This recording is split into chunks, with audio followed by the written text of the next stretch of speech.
처음 본 순간부터 내 모습이 내 가슴 12월 12일 월요일 당신의 클래스를 높여드리는 아침. 상암동 클래스. 안녕하세요. 이가영입니다. 안녕하세요. 김하은입니다. 겨울 분위기로 꾸며봤습니다. 네, 너무 멋지죠? 네. 지난주 금요일 생방송 시청 인증샷 당첨자부터 바로 소개해드리겠습니다. 이 밝고 긍정적인 에너지와 뉴스 정보를 볼 수 있으니까 참 좋은 프로그램인 것 같다. 라고 멋진 후기 남겨주신 가령익님. 네, 그리고 더 밝은 에너지 드릴게요. 또 유치원 가기 전에 귀여운 머리띠 쓰고 V를 그린 아드님과 함께 인증샷 찍어주신 폴유님 감사합니다. 네, 어린이 여러분 유치원 잘 다녀오시고요. 오늘도 이벤트 계속됩니다. 오늘 방송 보시다가 인증샷 찍어서 여러분의 인스타그램에 해시태그 샵 JTBC 샵 상암동 클래스 꼭 달아서 올려주십시오. 2분 뽑아서요. 영화 관람권 보내드립니다. 네, 오늘도 준비한 게 많습니다. 경제 소식 알기 쉽게 전해드리는 머니클래스에서는 최근 가동을 시작한 원전 신한울 1호기 소식 전해드리겠습니다. 네, 또 대치동 클래스에서는 대입 레이스 최종 관문 정시 성공 전략을 전문가와 함께 들어보겠습니다. 오늘도 TV뿐만 아니라 유튜브 JTBC 뉴스 계정으로 해외에서 또는 출근길 이동 중에 상클하고 계신 분들 감사드리면서 날씨부터 알아봅니다. 김민재 기상캐스터, 이번 주는 눈이나 비가 좀 자주 올 것 같다는데 맞나요? 네, 오늘과 내일은 외출하실 때 우산 꼭 챙기셔야겠습니다. 비 오는 날 매번 우산 놓고 나와서 편의점에서 사느라 우산 부자이신 분들 정말 많으시더라고요. 아까 하은 씨도 우산 부자라고 말씀하셨는데 우리 상클 식구들은 오늘 우산 꼭 챙겨 나가시기 바랍니다. 네, 찬 공기가 남하하면서 다시 초겨울의 추위가 찾아왔습니다. 오늘 아침 영하 8도에서 6도로 출발해 쌀쌀하겠고 서울은 체감 온도가 영하 4도까지 떨어지겠습니다. 오늘 오전부터 오후 사이 제주도를 시작으로 오후부터는 강원 영동을 제외한 중부지방과 전북, 영남 지역에 5mm 미만의 비나 눈이 내리겠고요. 경기 북동부와 영서에는 1에서 5cm의 다소 많은 눈이 쌓이겠습니다. 오늘 서울 아침 출근길 영하 2도, 낮 기온 5도로 어제와 비슷한 날씨 보이겠습니다. 오늘은 비 소식으로 미세먼지 걱정 없겠고요. 건조특보가 발효 중인 강원 북부 동해안은 대기가 무척 건조하겠습니다. 현재 서울, 전주 영하 1도, 대구 1도에 머물고 있고요. 낮 기온 서울 5도, 대전, 청주 6도, 부산 14도까지 오르겠습니다. 오늘 눈이 오는 지역은 짧은 시간 내에 많은 눈이 내릴 가능성이 있습니다. 퇴근하실 때 교통안전에 신경 써주셔야겠습니다. 날씨였습니다. 네, 여기 아까 반짝반짝하니까 되게 예쁜데요. 오늘은 큰 추위까지는 없다고 하지만 수요일쯤부터 한파가 온다고 합니다. 조심하시고요. 이어서 교통 상황도 알아보겠습니다. 한국도로공사 나와주세요. 네, 월요일은 출근하기가 가장 힘든 날이죠. 피곤하기도 하고 정체도 심하기 때문인데요. 고속도로의 경우 시내도로와 만나는 구간 중심으로 지나기가 버겁습니다. 서해안선 서울 쪽으로는 일찍 부근에서 정체가 길게 이어지고요. 국회도로와 이어지는 경인선은 신월 부근 양방향 이동량이 많습니다. 올림픽대로 김포 방향으로는 지금 보시는 한남대교 일대뿐만 아니라 이전인 암사대교와 잠실대교 중심으로도 정체고요. 용인이나 분당에서 도심으로 가는 차들도 많은데 분당 수서로 청담대교 방향으로는 복정부터 탄천 1교까지 꽉 막혀 있습니다. 경부고속도로 신갈일 때는 양방향 10여 킬로미터씩 밀리는데요. 서울 쪽으로는 특히나 서울 요금소부터 반포까지 1시간이나 걸리고 있고요. 부산 쪽으로는 경기 지역의 정체가 오산부터 안성까지 10km나 이어집니다. 안전띠 착용 잊지 마시고요. 고속도로 교통방송이었습니다.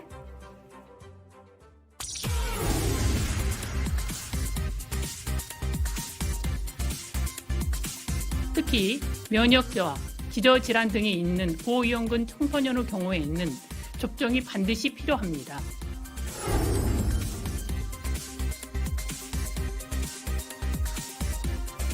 The latest chapter of NASA's journey to the moon comes to a close.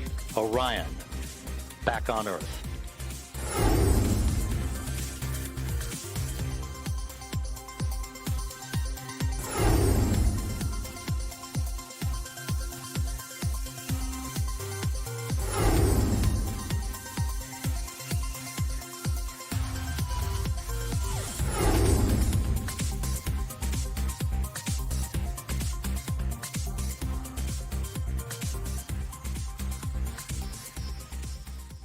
정치 소식부터 전해드립니다. 더불어민주당이 이태원 참사 책임을 묻겠다며 추진한 이상민 행정안전부 장관 해임 건의안이 어제 국회 본회의를 통과했습니다. 국민의힘 의원들은 크게 반발했고 국정조사 특위위원들은 전원 사퇴를 선언했습니다. 첫 소식 최규진 기자가 보도합니다.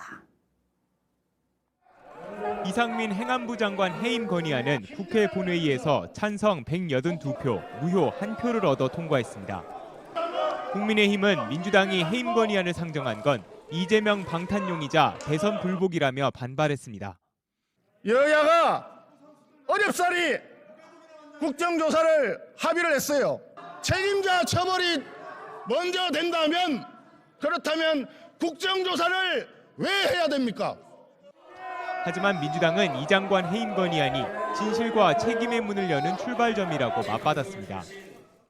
유가족은 물론 국민의 압도적인 대다수가 이상민 장관을 즉각 파면함으로써 그 정치적, 도의적 책임을 엄중하게 물을 것을 한결같이 요구하고 있습니다. 여야간 고성이 오간 끝에 국민의힘은 표결 직전 퇴장했고 본회의장 밖에서 피켓 시위를 이어갔습니다. 결국 이 장관 해임 건의안은 민주당과 정의당, 무소속 의원들의 찬성으로 통과됐습니다.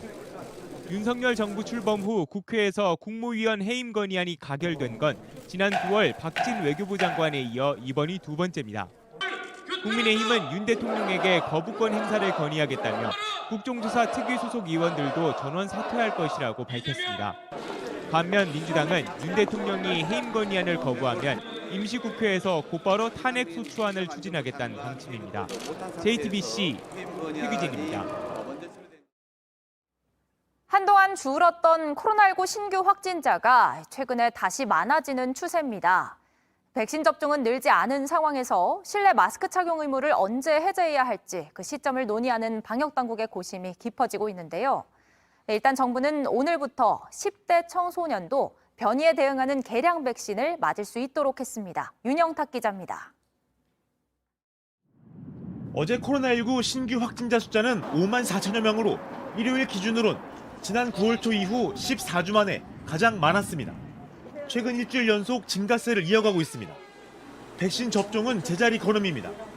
오미크론 변이에 효과가 있는 개량형 백신이 나왔는데도 추가 접종을 받은 사람은 10명 중 1명도 안 됩니다. 방역당국은 연말까지 고위험군인 60세 이상의 추가 접종률을 현재 24%에서 50%로 올린다는 방침입니다. 또 접종 대상을 10대까지 확대합니다. 지난 10월 3주차 430명이던 10대 코로나 확진자 숫자는 6주 만에 921명으로 2배 넘게 늘었고 재감염 위험도 성인보다 1.8배 더 높은 것으로 나타났기 때문입니다. 오늘부터 만 12세, 생일이 지난 2010년생 이상이면 개량형 백신을 맞을 수 있습니다. 2차 접종까지 마친 뒤 90일이 지난 사람들이 대상입니다.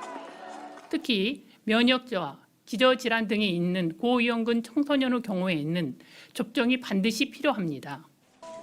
백신 추가 접종이 지지부진하면서 면역력이 확연하게 떨어지고 있는 상황이지만 방역당국은 실내 마스크 착용 의무 해제 시점을 놓고 고심 중입니다. 오는 목요일 전문가 공개 토론회를 열어 의견을 듣고 이달 안으로 해제 기준을 어떻게 잡을지 결정할 계획입니다. 정치권과 대전 등 일부 지자체에선 내년 1월 중 마스크 착용 자율화를 요구하고 있지만 정부는 신중한 입장입니다. JTBC 윤영탁입니다. 달 궤도까지 접근했던 미 항공우주국 나사의 무인우주선 오리온이 몇 시간 전에 무사히 지구로 돌아왔다는 소식입니다. 인류가 또다시 달에 갈 수 있는 날이 머지않은 것 같죠? 워싱턴에서 김필규 특파원입니다. 미 항공우주국 나사의 무인우주선 오리온이 낙하산을 펴고 멕시코 인근 태평양으로 서서히 내려옵니다. Splashdown. From Tranquility Base to Taurus Littrow to the tranquil waters of the Pacific, the latest chapter of NASA's journey to the moon comes to a close. Orion, back on Earth. 오리온은 지난달 16일 플로리다주 케네디 우주센터에서 우주 발사 시스템 SLS 로켓에 실려 발사됐습니다. 25일 동안 비행하며 달 표면 130km 상공까지 접근하는 데 성공했습니다. 대기권을 돌파해 돌아올 때는 첨단 방열판 덕분에 2800도의 고열도 견딜 수 있었습니다. 이번엔 마네킹을 태웠지만 3년 뒤엔 사람을 태워 달 남극을 밟게 하고 장차 화성까지 도전한다는 계획입니다. Mars is a ways off. That's in the late 2030s. I will be retired. But, for Artemis, we will be having missions roughly every year or so. 한편 이날 일본의 우주기업 아이스페이스는 독자 개발한 달 착륙선을 미국 플로리다 우주군 기지에서 스페이스 X의 로켓에 실어 쏘아 올렸습니다. 내년 4월 말쯤 달 표면에 도달하면 일본은 러시아와 미국, 중국에 이어 네 번째로 달 착륙에 성공한 나라가 됩니다. 각국이 달 탐사에 적극적으로 나서면서 우주라는 새 영토를 선점하기 위한 경쟁도 치열해지고 있습니다. 워싱턴에서 JTBC 김필규입니다.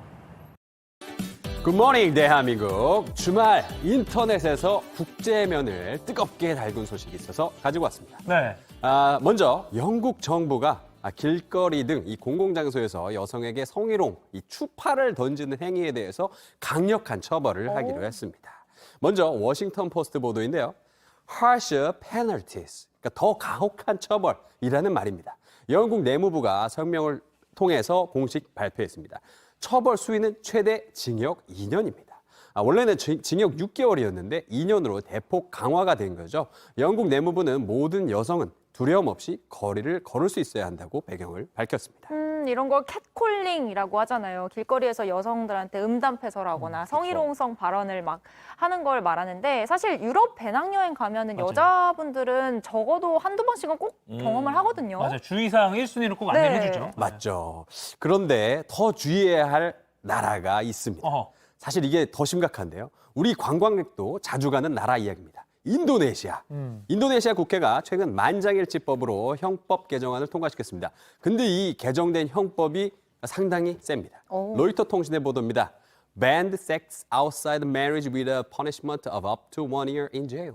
그러니까 혼외정사 금지, 최고 징역 1년 이런 해석이 나옵니다. 결혼하지 않은 남녀가 성관계하다가 적발되면 최대 1년형을 받을 수 있다는 얘기죠. 또 혼인 없이 동거만 해도 징역 6개월입니다. 근데 이 법안은 외국인에게도 예외 없이 적용된다고 합니다. 네. 그러니까 우리 관광객 여러분들 여행 가서 조심해야 된다는 거예요. 말하자면 썸남, 썸녀랑 여행 가면 큰일 날 수 있다. 이렇게 볼 수도 있는데 이 보수 성향의 무슬림 단체 요구를 반영한 것으로 분석되고 있습니다. 예. 당장 인도네시아 관광업계의 반발이 굉장히 큽니다. 코로나 팬데믹에서 이제 회복되기 시작한 이 시기에, 이 가장 중요한 시기에 완전히 비생산적이라고 비판했습니다. 네. 각국도 이를 우려하는 입장을 냈습니다. 네. 가디언 보도인데요. 매년 100만 명이 인도네시아를 찾는 호주에서는 공식적으로 새로운 형벌에 대해서 주의를 당부를 했고요. 썬킴 주 인도네시아 미국 대사도 개인적인 결정을 범죄하는 것이라면서 우려를 표했습니다. 네. 아니 이것뿐만 아니라 인도네시아 그런 법도 있다고 합니다. 그 술에 취한 사람한테 술을 팔면은 징역 1년에 처한다 이런 새 형법도 만들었다고 해서 이게 또 논란이더라고요. 어머. 그럼 2차를 못 가는 건가요? 예, 이렇듯이 일부 이슬람 국가에서 조금 극단적인 방향으로 법이나 규율을 바꾸고 있어서 내심 걱정이 많이 됩니다. 네. 다음 소식 넘어가 보도록 하겠습니다. 네. 미국의 글로벌 투자은행 골드만삭스가 낸 보고서입니다. The Path to 2075, 2075년으로 가는 길이라는 제목인데 미래 세계에서는 또 우리나라는 어떻게 될지를 좀 전망해 본 겁니다. 일단 우리나라의 경제 규모가요. 2075년에는 필리핀과 말레이시아, 방글라데시에도 뒤처질 것이다. 라는 전망. 그래요. 그 경제 규모라는 게 쉽게 말해서 그 나라에 있는 사람들이 뭐 창출해내는 부가가치라고 봤을 때 인구가 줄어들기 때문에 그러니까 저출산, 고령화 뭐 이런 것 때문인가요? 그렇죠. 이가혁 앵커 따님 두 분 계시죠. 이거 성공하신 거예요. 저는 아직 무자식. 큰일 났습니다. 저 때문에 이렇게 된 것 같아요. 예, 1인당 국민소득 면에서는 미국, 유럽에 이은 이 고소득 국가로 올라서지만 인구 감소로 전체 경제 규모가 크게 뒷걸음질 친다는 겁니다. 예, 표를 보시면 또 골드만삭스가 미래 성장률 전망치도 내놨는데요. 2060년부터 우리나라만 딱 마이너스 이렇게 돼 있습니다. 조사한 34개국 가운데 마이너스 성장률로 예상한 나라는 우리나라가 유일했습니다. 우리나라는 그렇고 그럼 어디가 이제 경제적으로 잘 살게 되는 건가요? 예, 일단은 중국입니다. 예, 중국이 경제 성장률 둔화에도 2035년 미국을 제치고 세계 최대 경제 대국이 될 것으로 예상을 했습니다. 2050년에는요, 중국, 미국, 인도네시아 독일 이 5개의 나라가 세계 5대 경제 대국이 될 것으로 전망했습니다. 인도와 인도네시아, 중국 등이 아시아 국가들 이렇게 이름이 많이 올라갔지만 우리나라는 쏙 빠졌다는 게 참 마음이 안 좋습니다. 아프네요. 그죠? 예전에 뭐 아시아의 4마리 용이라고 했던 적이 있었는데 4마리 용 다 사라졌습니다. 지금 뭐 인구 많은 나라들이 결국엔 살아남게 되지 않을까 이런 전망입니다. 아, 그렇군요. 예, 계속해서 인터넷과 소셜미디어에서 화제가 된 소식 전해드리겠습니다. 네. 웃어야 복이 온다고들 하지 않습니까? 막상 이 웃을 일을 찾기가 요즘 쉽지가 않은 요즘인데요. 여러분들의 잃어버린 웃음 찾기 위해서 사람보다 웃긴 야생동물들 사진 준비해봤습니다. 누굽니까? 자, 꼬마 사자가 나무에 위태롭게 매달려 있어요. 고양이과 동물이라고 다 높은 곳에서 잘 뛰어내리는 건 아닌 것 같아요. 2022년 웃긴 야생동물 사진전에서 1위를 수상한 작품입니다. 사실 제목이랑 같이 감상해야 더 재밌는데요. 캥거루도 보이고. 지금 요 장면 보실까요? 곰에게 연어가 튀어오르는 요 사진 제목 한번 맞춰보시죠. 약간 내기의 연어? 이게 미국 사진작가가 찍은 반격이라는 작품입니다. 연어의 복수? 동료 연어들의 복수라도 하는 것 같죠. 다음 사진 볼까요? 펭귄 2마리가 실랑이를 벌이고 있는 사진은 Talk to the fin. 그러니까 내 지느러미에 대고 말해. 이렇게 되겠는데 올해도 이렇게 재치 넘치는 작품 5천여 점이 전 세계 85개국에서 모여들어서 경쟁을 펼쳤다고 합니다.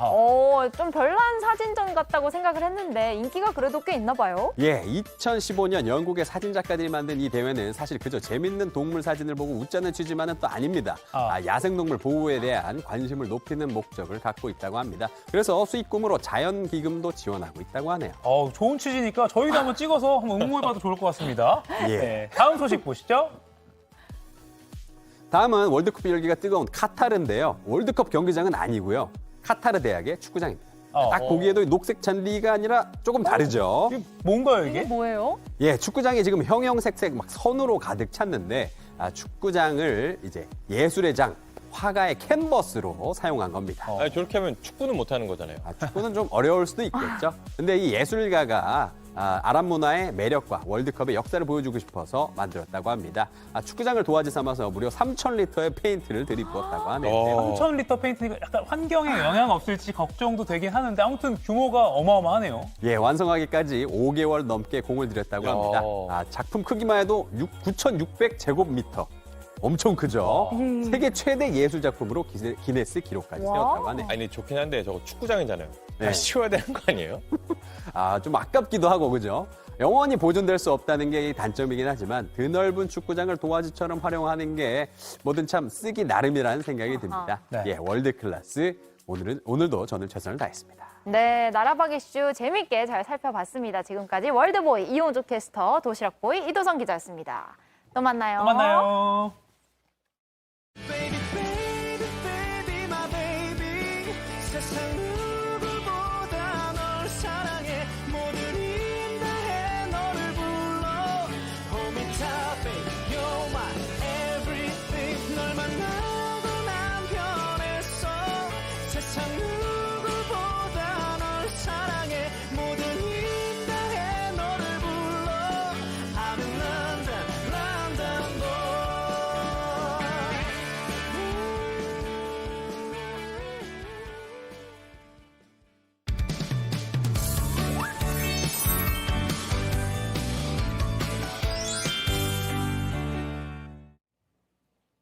네, 지금 시각 8시 28분입니다. 매일 시청자 2분을 뽑아서요, 영화 관람권을 드리는 이벤트 하고 있습니다. 지금 이 방송 보고 계신 분들 인증샷을 찍어서 여러분의 인스타그램에 업로드해 주십시오. 해시태그 JTBC 또 상암동 클래스 함께 달아주셔야 합니다. 자, 그럼 머니 클래스 시작합니다. 오늘의 키워드 먼저 보시죠. 신한울 1호기 가동, 올겨울 전력난 해결 되나? 지난주에요. 경북 울진에 새로 만들어진 원자력 발전소 신한울 1호기가 착공 12년 만에 가동을 시작했습니다. 탈원전, 친원전, 이 원전은 늘 찬반이 팽팽한 이슈죠. 그런데 최근에 러시아의 우크라이나 침공 이후에 석탄과 천연가스 등 에너지 가격이 급등하면서 이 원전에 대한 관심이 다시 높아지고 있습니다. 때마침 가동을 시작한 신한울 1호기. 당장 이번 겨울 전력난에 어느 정도 도움이 될지 또 내 전기 요금에는 어떤 영향을 미칠지 궁금한데요. 오늘의 키워드 신한울 1호기 가동, 올겨울 전력난에 해결되나? 가지고 얘기 나눠보겠습니다.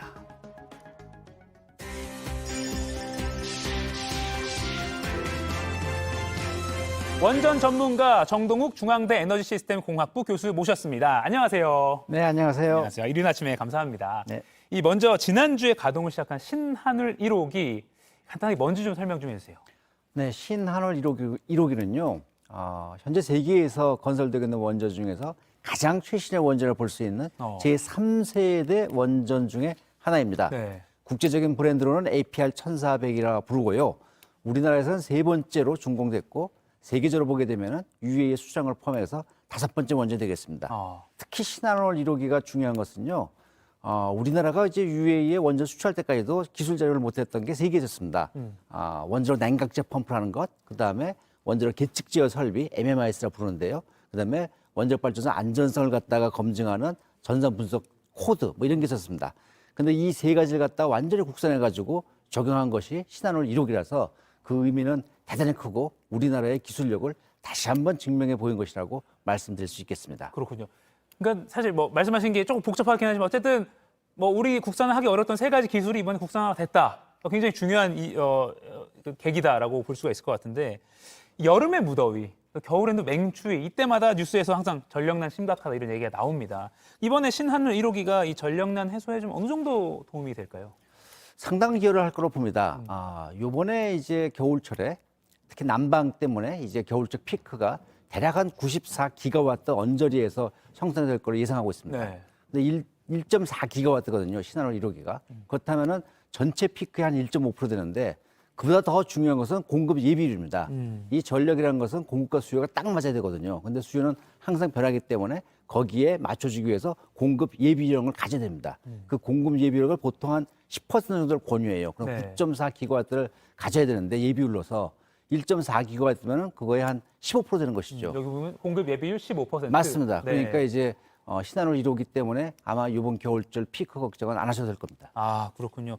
그러니까 어느 정도 좀 든든하게 뭐 볼 수 있다라고 할 수 있는데 근데 올해 전기요금이 2번이 올랐어요. 근데 내년 초에 또 오를 거라는 소식들이 나오고 있습니다. 또 이게 한전이 수익이 좋아야 되는데 이번에 올해 적자 30조 원일 거라는 예측도 나오고 그래서 뭐 전기요금을 올릴 수밖에 없다 뭐 이런 말도 나오는데 이번에 새 원전 가동이 되면 이 당장 내 주머니에서 나가는 이 돈 그러니까 전기요금 인상도 조금 뭐 잦아들게 하는 막아주는 효과가 있을까요? 그럼요. 전기요금 인상 지금 우리 당면한 과제 중에 하나입니다. 네. 그런데 전기요금이 올라간 거는 사실은 이제 연료 수급, 연료 가격이 많이 올라서 그렇거든요. 특히 LNG 같은 가격이 많이 올랐어요. 네. 현재 11월 달 그 평균적인 LNG에서 가스 발전에서 나오는 전력 생산 요금을 보니까 대략 한 킬로와트 시당 294원대예요. 네. 녹색이죠. 네. 녹색입니다. 두 번째가 이제 재생에너지인데 신재생에너지는 259원. 네. 그 다음에가 이제 177원은 석탄. 근데 제일 밑에 있는 것이 파란색이 49원이 원자력 발전이에요. 그러니까 엄청나죠. 거의 한 5배 정도 차이가 납니다. 네. 그래서 LNG 가스 발전을 갖다가 원자력으로 대체하고 신한울 1호기로 대체하게 되면은 대략 하루에 한 50여억 원 정도의 재무 개선할 수가 있어요. 연간으로 따지게 되면은 적자 보던 걸 1.8조 개선하고 흑자를 갖다가 한 7천억 원 해가지고 전체적으로 봐가지고 2.5조 원의 개선을 할 수가 있어요. 그러니까 엄청난 경영 개선을 할 수 있어가지고 전기요금 압박도 좀 줄어들 걸로 인상 압박도 좀 줄어들 걸로 봅니다. 네. 다만 한 가지 단서는 뭐냐면은 전기요금 항상 변하거든요. 왜냐하면 이제 연료 단가 때문에. 그렇지만은 이제 11월 이 정산 단가를 기준으로 할 때는 그 정도 효과가 있어서 내년도 우리나라 전기요금 압박 상승 압박에 대해서 상당한 완화 효과를 줄 것이다라고 말씀드릴 수 있습니다. 그러니까 이 시청자 입장에서는 사실 소비자 입장에서는 좀 그런 부분이 기대가 되기 때문에 어느 정도 효과가 있을 것이다라는 전망 내주셨습니다. 근데 이제 이게 원전은 찬반 이슈가 항상 있는데 좀 상황을 보면 글로벌한 상황을 보면 러시아가 우크라이나 침공하고 나서 러시아 에너지 위기다라는 말이 나오면서 뭐 우리나라도 뭐 그렇지만 국제적으로도 그러면 탈원전에서 좀 다시 원전을 생각해보자라는 기조로 바뀌는 것 같더라고요.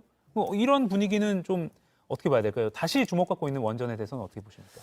지금 세계적인 에너지로의 트렌드는요. 네. 두 가지가 요소입니다. 하나가 탄소 중립이고요. 네. 그다음에 이번에 러시아, 우크라이나 전쟁으로 발생한 것이 에너지 안보거든요. 예. 근데 이 두 가지 이슈를 다 풀 수 있는 것은 사실은 재생과 원자력밖에 없어요. 근데 재생은 항상 변동성이 있거든요. 그렇기 때문에 안정적으로 전기를 공급할 수 있는 원자력이 필요합니다. 그것이 세계적으로 원전이 다시 주목받는 이유입니다. 네. 예를 들게 되면은 탈원전의 대표적 국가는 독일이거든요. 네. 근데 독일이 사실 올해 말까지 원전을 완전히 폐쇄하기로 했어요. 그런데 지금 한 3개의 원전 정도 남았는데 그거를 내년 4월까지는 가동을 하겠다고 해요. 네. 그 뜻이 뭐냐면은 추운 겨울은 일단 피해보자. 뭐든 간에 어쨌든 그런 것 같고요. 그다음에 벨기에 2025년까지 모든 원전을 다 폐쇄하기로 했어요. 거기도 탈원전을 선언했으니까. 네. 근데 2036년까지 11년 더 연기를 했어요. 더 원전이 필요하다라고 네. 했고요. 그다음에 프랑스 2050년까지 14개 원전을 추가하겠다. 근데 프랑스는 원래 원전 강국이에요. 그러니까 네. 14개 정도 더 추가하겠다 했고요. 미국 지금 세계적으로 이 원전 시장을 갖다 주도하기 위해 가지고 엄청난 투자를 하고 있습니다. 뭐 소형 모듈 원전 SMR 제4대 원자로 이런 데 엄청나게 투자해 가지고 기술 주도권을 잡으려고 하고 있고요. 중국은 뭐 아시다시피 뭐 원전밖에 갈 길이 없다 그래 가지고 투자를 갖다 점점 늘려가고 있고요. 그런 네. 상황입니다. 그래서 전세적으로 봐도 에너지 대란에서는 좀 주목받고 있다라고 진단을 내려주신 거고, 그런데 어쨌든 모든 나라라고는 할 수 없지만 이 유럽의 많은 나라에서 원전 확대로 방향을 바꾼다면, 그리고 아까 이렇게 그래프도 봤지만 가동을 하는 쪽으로 바꾼다면 우리가 또 기술 수출 강국이잖아요. 원전 수출에도 좀 유리한 상황이 펼쳐진다라고 봐야 됩니까? 그럼요. 일단 뭐 수출 시장이 형성되니까 유리하죠. 네. 더군다나 현재 수출 시장에 가장 선두로 열려질 것은 동유럽입니다. 동유럽. 아시다시피 폴란드 이미 시작했고요. 네. 그다음에 지금 우리나라도 치열한 수준을 벌이고 있죠. 지금 체코에서요. 지금 우리나라하고 프랑스하고 미국 3파전을 벌이고 있는데 그 이후에도 헝가리, 루마니아, 불가리아 줄줄이 많습니다. 네. 근데 그런 나라들은 돈이 좀 없어요. 그래서 돈도 필요한데 다양스럽게도 또 서유럽에서 유럽에서 텍소노미에 원전을 넣어줬어요. 그러니까 돈을 갖다 빌리기가 쉬워졌습니다. 그러니까 원전 시장은 점점 더 커질 거라 보고요. 여기에 우리가 이번에 또 신한원을 이루기로 해서 기술력을 증명했으니까, 그리고 거기 또 신한원이 굉장히 또 싸게 지었거든요. 그러니까 이런 걸 갖고서 아마도 신한원 1호기가 수출하는 참조 원전으로 나설 수 있을 거라고 봅니다. 네. 지금 이렇게 자료가 나가고 있는데 각 나라 건설 비용을 봤을 때 지금 우리 태극기 달린 이게 좀 유리하다라는 지금 자료가 나오고 있는 것 같습니다. 맞습니다. 이거는 그 MIT에서 2018년도에 각국의 원전 건설 비용이 얼마나 되나 이런 걸 분석을 해봤는데 5,000달러 정도를 갖다가 미국 시장에서 들어올 수 있는 원전의 경쟁력 단가로 봤어요. 킬로와트당 건설비를 이렇게 봤는데 5kW 프라망빌, 힌클리시 이게 다 프랑스의 원전입니다. 네. EPR이라 해가지고 유럽형 경수로인데 다 5,000달러 훨씬 넘어요.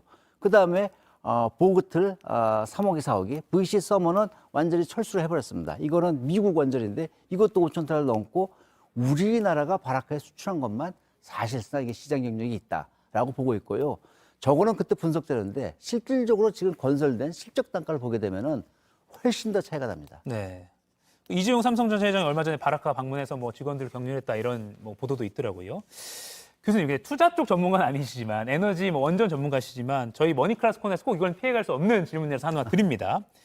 태조 이방원이라 그래서 태양광, 조선, 2차 전지, 방산, 원전 이거 앞글자를 딴 건데 올해 지금 상황은 좀 달라졌지만 주식시장을 올해 어쨌든 한 해 총틀으면 테마주라고 불릴 수 있는 그런 것들인데 앞으로 이 원전 관련주도 계속 좀 주목을 해야 될까요? 어떻게 보십니까? 주식 참 어렵고 네. 아마 이 방송을 보시는 분들 관심은 많을 것 같은데 장기적으로 봐서 원전은 유망합니다. 왜냐하면 갈 길이 거기밖에 없거든요. 아까도 말씀드렸지만 에너지 안보와 탄소 중립 이걸 맞출 수 있는 에너지원은 재산과 원자력밖에 없어요. 근데 재산 혼자서 못 하거든요. 그렇다면 그 다음 에너지로서는 원자를 쓸 수밖에 없습니다. 그러니까 장기적으로는 유지한데 원전은 좀 장기적인 관점에서 바라봐야 돼요. 사업도 좀 길고요. 그렇기 때문에 좀 장기적인 관점에서 투자하신다면 저희 봐서는 나쁘지 않을 거라고 봅니다. 네, 알겠습니다. 지금까지 머니클래스 정동욱 중앙대 교수와 이야기 나눠봤습니다. 고맙습니다. 네, 감사합니다.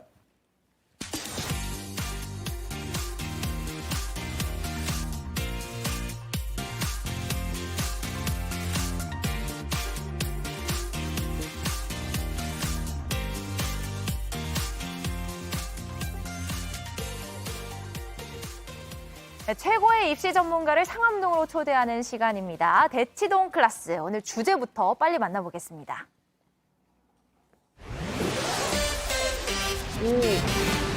대입 레이스의 최종 관문, 정시 성공 전략. 지난 금요일에 수능 성적표가 배부가 됐는데요. 이달 말부터 대입 정시 모집 일정이 시작이 됩니다. 이 성적대로 원서 접수하고 합격 결정되는 건 줄 알았는데 정시에도 전략이 필요하다고 합니다. 어떤 전략이 필요한지 오늘 함께 얘기 나눌 분 모셨습니다. 서울 대진고 교사로 재직 중이시고 현재는 한국대학교육협의회 대입상담센터 파견교사로도 근무하는 안성환 선생님, 안녕하세요. 안녕하세요. 반갑습니다. 네, 지금 자막으로 나가고 있지만 서울시 교육청에서도 이렇게 진학진로 상담도 해주시고 네. 또 실제로 이제 고등학교 선임이시고 네. 또 그 대교협이라고 하죠. 거기서도 이제 또 진학 담당을 하시고 워낙 전문가신데 고3들 많이 만나보시잖아요. 네. 지금 짧게 지금 분위기 고3 분위기 어떻습니까? 성적표 막 보고 이제 막 할 텐데. 항상 시험에 1등만 만족을 하게 되잖아요. 네. 그럼 대다수의 학생들은 만족을 못 하겠죠. 성적표 받은 순간 우는 학생들은 거의 없습니다. 맞아요. 예. 아휴, 아니 사실 성적표 받았을 때가 지금 생각이 나서 한숨을 너무 크게 쉬었어요. 지금 생각이 나는데 이제부터 뭘 해야 될지 좀 막막하거나 혹은 당황스러운 친구들도 있을 것 같아요. 정시 전략의 핵심 내용만 쏙쏙 살펴볼 수 있는 키워드, 일단 빨리 첫 번째 키워드부터 만나보겠습니다. 통합 수능 2년차 달라도 너무 달라. 그러니까 저도 수능 세대인데 저는 그냥 정시는 그냥 수능 성적에 맞춰서 지원하는 것 정도로 네. 생각하고 있잖아요. 그러니까 점수대로. 근데 이제 뭐가 요새는 바뀌었나요? 정시 전형이? 가장 크게 분류를 좀 하자면요. 네네. 2005년 전후로 일단 나눌 수가 있습니다. 그러니까 통상 지금 어머님들이 90년대 세대시잖아요. 그러면 90년대 학번인 거죠. 공사학번까지니까. 예. 이때는 지금 이해하신 대로 차곡차곡 총점에 의해서 석차가 딱 하나만 매겨졌습니다. 네. 그러니까 단일 석차니까 내가 이 석차면 여기 가겠다라고 직관적으로 느껴지는 게 있었던 거죠. 그러니까 그분들은 정시가 당연히 쉽다라고 생각을 하시게 돼 있어요. 네. 그런데 2005년부터는 7차 교육 과정에 적용을 받았기 때문에 학생들이 각자 알아서 선택을 할 수 있게끔 선택권을 줬단 말이에요. 네. 그러면은 과목 간에 뭔가 유불리가 생길 수 있겠죠. 네, 맞아요. 그러다 보니까 영역은 4개인데 그 각각의 영역 안에 여러 개의 과목이 있다 보면 이게 좀 힘들 수가 있단 말이에요. 그래서 얘를 표준화시키는 과정에서 이제 용어들이 좀 바뀌었죠. 네. 그래서 영역별로 어떤 가중치가 정해지는 그런 방식으로 가다 보니까 총점은 있는데 총점에서의 석차보다 더 영역별로 비율을 곱하는 과정에서 역전이 되는 현상들이 많이 발생한 거예요. 높은 것도 있고 낮아지는 것도 있고. 그렇죠. 뭐 이렇게. 그러니까 난 분명히 총점에서 여기를 갈 줄 알았는데 막상 딱 까보니까 그게 아니구나라고 하는 생각이 이제 드는 거고 단지 이제 이 추세가 계속 가다가 2022 통합수능 이후에는 그 영역들 가운데 수학이라고 하는 단일 영역이 상당히 영향력이 아이고. 강해졌다라고 이해하시면 됩니다. 아니, 네. 진짜 전략을 잘 짜야겠다는 생각이 들거든요. 네. 근데 올해 정시 원서 준비하기 전에 꼭 알아야 할 특징이나 뭐 변수 같은 게 있을까요? 일단 성적표를 한번 보시면서 설명을 네. 좀 드리는 게 좋을 것 같은데요. 성적표상에서 보시면은 영역이 맨 위에 4개가 있고요. 그 4개 밑에 선택 과목에 대한 해당되는 것들이 네. 있죠. 그러니까 어머님들이 주의하셔야 될 건 선택 과목 가운데서 각 대학마다 지정해 놓는 대학들이 있습니다. 우리는 미적에다가 기하에다가 과탐을 선택한 학생들만 볼 수 있어 라고 하는 자격 기준에 대한 용어로 이해하시면 되고 아까 이제 복잡하다고 말씀드렸던 게 표준 점수하고 백분이라는 걸 주로 활용하게 되거든요. 네. 그러니까 표준 점수는 쉽게 말씀드리면 전국의 상위권 대학들 그리고 지역 거점 국립대학교들에서 주로 활용하는 점수가 되겠고요. 백분위는 서울 시내 중하위권 대학이나 여대 그리고 지역에 있는 사립대에서 주로 활용한다라고 이해하시면 됩니다. 아, 그렇군요. 그러니까 이게 성적표 예전에는 뭐 국어 몇 점 딱 끝나는데 등수하고 이게 많이 바뀌어서 전략도 잘 짜야 되는 그런 것 같습니다. 네. 제가 학교 다닐 때는 그러니까 지난 3년, 그러니까 만약에 2006년 학번이 될 거면 뭐 2005, 2004, 2003 개년 그때 뭐 배치표나 그때 이제 무슨 과는 몇 점 정도가 들어갔다 이런 데이터를 가지고 이제 이렇게 전망을 해봤는데 예. 이 통합 수능 2년 차라서 그럼 작년 거밖에 자료가 없는 건가요? 그러네요. 그렇죠. 근데 사실은 성격 자체가 완전히 달라졌어요. 아까 말씀드렸던 대로 수학이 가지고 있는 영향력이 훨씬 더 커졌기 때문에 실제로 데이터에서 유의미한 것은 2022 수능과 그리고 금년도의 상황의 경쟁률이나 이런 것들을 비교하는 것이 가장 적절하고 그 전 데이터들은 숫자상으로 보면 전문성이 없으면 약간 좀 현혹될 수 있는 가능성이 높습니다. 그러니까 수능의 성격이 좀 바뀌었다고 이해하셔야 돼요. 그러면 어쨌든 2022학년, 그러니까 작년 수능 자료를 중심으로 일단 판단하는 게 제일 현명하겠네요. 그렇죠. 예. 자, 그렇다면 두 번째 키워드 바로 만나보겠습니다. 네. 교차 지원 문과 침공 올해도 이거 무슨 얘기인가요? 가장 어려운 주제일 거예요. 왜냐하면은 교차 지원이라는 거는 말 그대로 교차해서 지원하는 거잖아요. 그럼 우리가 가지고 있는 인식은 인문 계열과 자연 계열이 있는데 서로 간에 이렇게 크로스 지원을 한다라는 이야기인 거겠죠. 그러니까 사실은 아까 말씀드렸듯이 2021 수능까지는 비교를 하자면은 남자 마라톤, 여자 마라톤의 비율을 한번 해볼게요. 남자 마라톤은 기록이 훨씬 세계 기록이 좋죠. 랭커들이. 여자 마라톤은 여자부에서만 뛰었을 때 기록이 좀 뒤지는 경향이 있어요. 사실은 이게 수학 가형과 수학 나형이에요. 수학 가형은 수학을 정말 잘하는 학생들인데 문제는 21년도까지 17,000명, 17만 명 정도밖에 응시를 안 했어요. 그러다 보니까 1%는 4%니까 7,000명 정도밖에 1등급이 없는 거예요. 그런데 수학 나형 같은 경우에는 32만 정도를 보니까 13,000명, 14,000명이 1등급을 받았는데 문제는 뭐냐? 수학 나형 학생들이 훨씬 수학 성적이 안 좋아요. 안 좋지만 조금만 뛰어나면 1등급을 받는 거예요. 네. 수학이 훨씬 좋아도 수학 가형 학생들은 상대적으로 성적이 뒤지는 거죠. 남자 마라톤에서 기록은 좋지만 순위가 뒤지는 거죠. 네, 네. 그러다 보니까 전에도 사실은 교차 지원할 수 있었는데 교차 지원을 못 하는 거예요. 왜? 점수가 없어서. 그렇구나. 근데 지금은 바뀐 거죠. 남녀를 합쳐서 한 리그로 뛰세요가 된 거예요. 그러니까요. 22년도부터는. 제 그냥 알기로는 수리 나가 이제 인문계라고 보면 되고 그렇죠. 수리 가형이 자연계라고 보면 되는데 그때 이제 구분이 돼 있었는데 지금은 합쳐서 다 지원할 수 있다. 그렇죠. 그러니까 남녀 마라톤 같이 뛰세요. 1등부터 10등까지 다 남자, 여자 다 그냥 랭킹 매깁니다 이거잖아요. 그렇죠. 그러니까 가장 중요한 건 수학을 잘하는 학생들이 유리할 수밖에 없는데 없네요. 그러다 보니 작년도에 어떤 상황이 생겼냐면 서울시교육청 그 발표 자료에 의하면은 저희가 1등급 전체 인원 가운데 95% 정도가 자연계열 학생들이었어요. 2등급은 한 88%였고 3등급은 75%였으니까 아까 제가 말씀드렸지만 상위권은 표준 점수를 쓴다고 그랬잖아요. 1, 2, 3등급을 다 휩쓸었으면 표준 점수가 훨씬 좋아지는 거죠. 그러니까 그 학생들은 점수가 엄청 좋은데 이제 주체를 못 하는 거예요, 이거를. 왜냐하면 그 안에서 자연계열 정원은 정해져 있으니까 그럼 자연계열에서 내가 승부를 못 볼 것 같은데 어떡하지? 라고 고민하다 보니 저기 인문계열 쪽에 애들이 수학 성적이 헐렁해서 점수가 없구나. 그럼 저기로 가야 되겠다라는 생각이 들다 보니까 정시 같은 경우에는 주로 자기 자신이 원하는 학과라기보다는 자기 자신이 선호하는 대학 쪽으로 많이 트렌드가 맞춰진 현상이 된 거죠. 그래서 올해도 문과 침공이 계속 된다고 전망하시는 거죠, 당연히. 제가 흔히들 강의할 때 얘기하지만 제가 지금 28년도 수능 개편과 관련된 정책 자문교사거든요. 네네네. 27년까지는 바뀔 수가 없습니다. 계속 이어질 수밖에 없다. 맞아요. 근데 저는 수학 성적이 좀 저조했었기 때문에 지금 공감이 되는 친구들이 있어요. 근데 이렇게 수학 점수가 부족한 학생들은 좀 어떤 전략을 쓰는 게 좋을까요? 저희 반 급분이 낮은 곳으로 임하소서입니다. 낮은 곳으로 임하소서. 네. 이게 은혜를 받기 위한 하나의 급분인데 자연계열 학생들이라고 해서 모든 걸 다 대학을 위해서 이렇게 교차 지원하는 경향은 아니에요. 그러니까 예를 들어서 서영고 같은 경우에는 대부분 다 이제 학교면 된다라는 생각 때문에 미적에 물투를 해도 영문학과를 지원합니다. 아이들이 실제로. 그런데 서성한 정도, 서강대, 성균관대, 한양대 정도에 가게 되면 약간 좀 문사철이라고 하죠. 그쪽 계열들은 그러니까 인문학과, 그다음에 사학과, 철학과 같은 순수 인문 계열들은 약간 선호도가 떨어져요. 지금 서울대 지금 화면이 나오고 있습니다. 아까 말씀하신 대로 지금 교차 지원 비율이 교차 지원의 비율인데 저걸 좀 설명을 드리면 저 위에 있는 숫자가 지금 그 전체 사범 계열에서의 왼편에 있는 숫자가 전체 사범 계열에서의 지원자 비율이고요. 오른편에 있는 게 합격자의 비율이에요.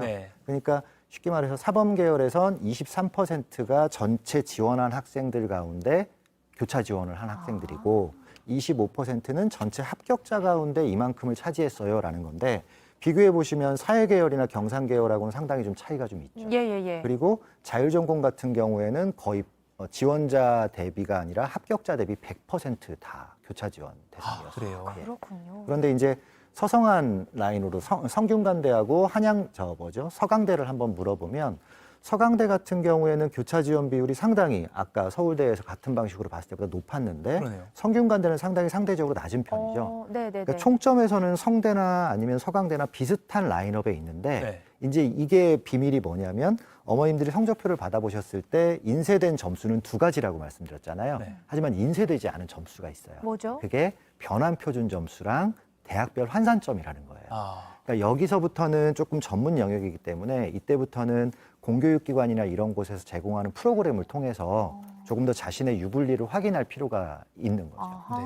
그 뭐 이렇게 온라인에서 자기 점수 넣으면 계산할 수 있는 환산기 뭐 이런 것도 있더라고요. 그렇죠. 그런 걸 좀 이용해서 좀 전략을 좀 짜봐야겠네요. 네. 알겠습니다. 정말 그냥 점수로만 지원하는 게 아니라 이렇게 다 이 방송도 보고 또 담임 선생님 또 그다음에 뭐 사교육 온라인 서비스도 확인하면서 전략을 잘 짜봐야 되겠습니다. 네. 마지막 키워드 또 살펴보시죠. 대입을 위한 세 장의 카드. 사실 뭐 가나 다군 이렇게 해서 한 군데씩 총 3군데밖에 못 넣는다라는 건 이제 알고 있는데 예. 이 세 장의 카드 어떻게 써야 됩니까?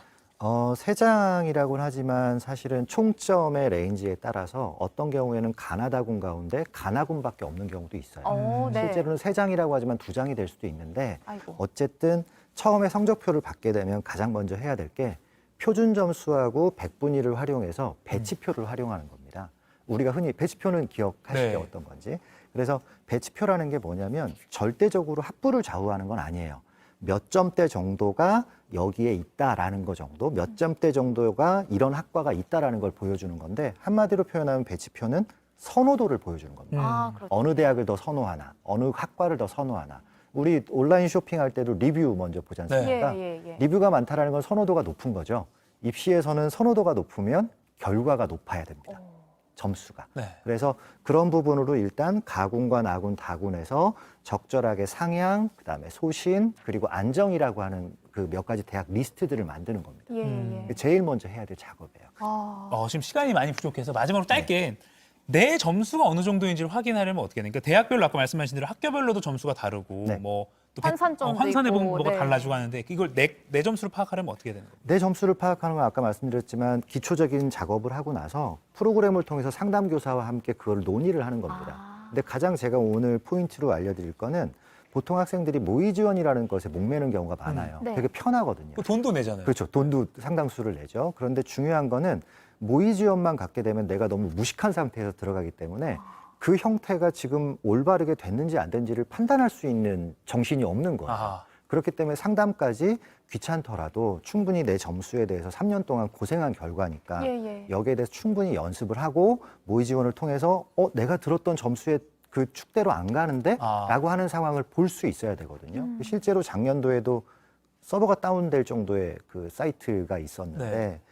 저희 반 같은 경우에도 마지막에 선생님 저 이거 안 될 것 같은데 어떻게 해요? 라고 하길래 그 상황을 설명을 해줬어요.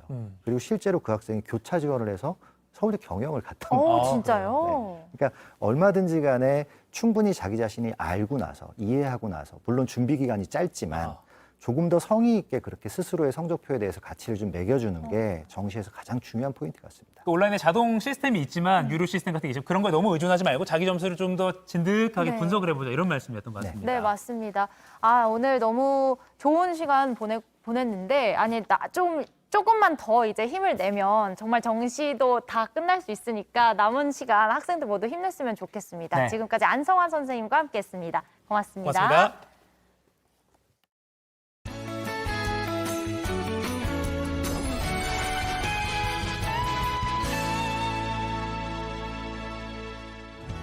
밤사이 찬 공기가 내려오면서 다시 초겨울의 추위가 찾아왔습니다.